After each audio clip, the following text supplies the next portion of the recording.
Time's up. Donald Trump has to pay up $464 million to satisfy the judgment in form of a bond to stave off any further action like seizure.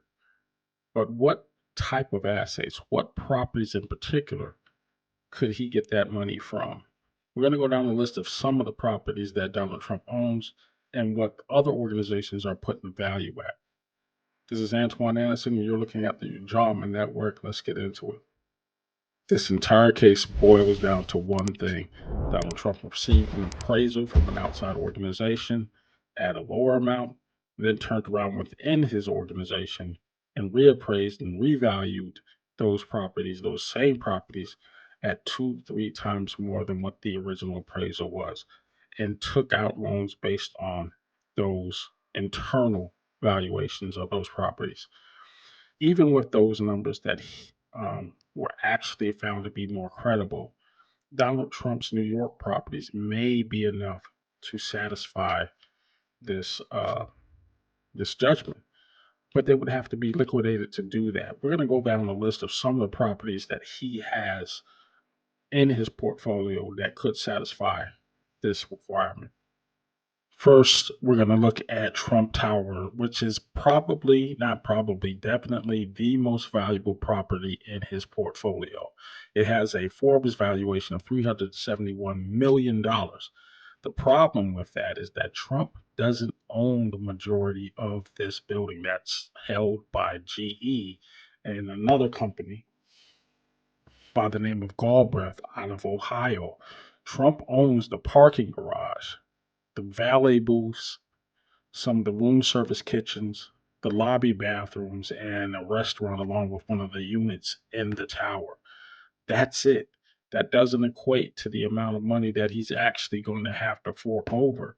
What that stake is in that property and what he's getting in revenue from that property is not going to be $371 million, which is the valuation of the property as a whole. So that definitely by itself would not satisfy the $464 million judgment.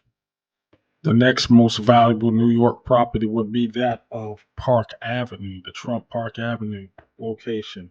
It's got an appraisal of $84.5 million. Now, it's unsure how much of that building or that property is totally owned by the Trump or the Trump organization. However, Donald Trump contended that this property was valued at $135 million, which is literally just under half of what uh, Letitia James and the accountants kind of agreed to and admitted to in open court. So, again, not at all what one property will be able to do to satisfy this $464 million. But that's just it. $84 million for the Trump Park Ave, New York property. And we don't know how much of that is actually owned by Donald Trump. Now, the 40 Wall Street location is a different matter entirely. Trump Organization owns a ground lease on this property. He has ground interest in the property, but he is actually paying rent. Now, for that reason, we don't have a valuation for what he could possibly earn or garner from negotiating something with this ground lease in his hand. But it is noted that, again, this is not a property that he actually owns. It is heavily leveraged by another organization, and I haven't got the information on which organization has it, but it is not the Trump organization. The final New York location or thereabouts, this is Westchester County, that we're going to look at is the Seven Springs location. This is the family estate, the compound.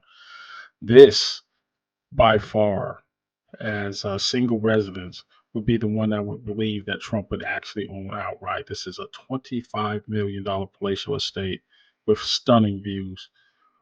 If we were to put that on the market, or if the Trump organization were to put it on the market, it could fetch a hefty price, but it would definitely fall short of the 464 million. Now, put it all together, he could come close.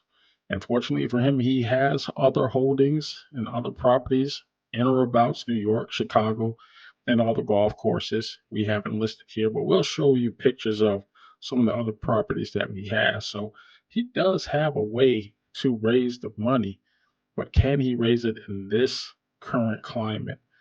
That's the big question. And given the time frame that he has to raise it in, it's not looking likely, and it's definitely not going to happen by tomorrow. So, anyway, that's the lowdown. Let me know what you think in the comment section below. Hit like, subscribe, and we will talk about this in the chat.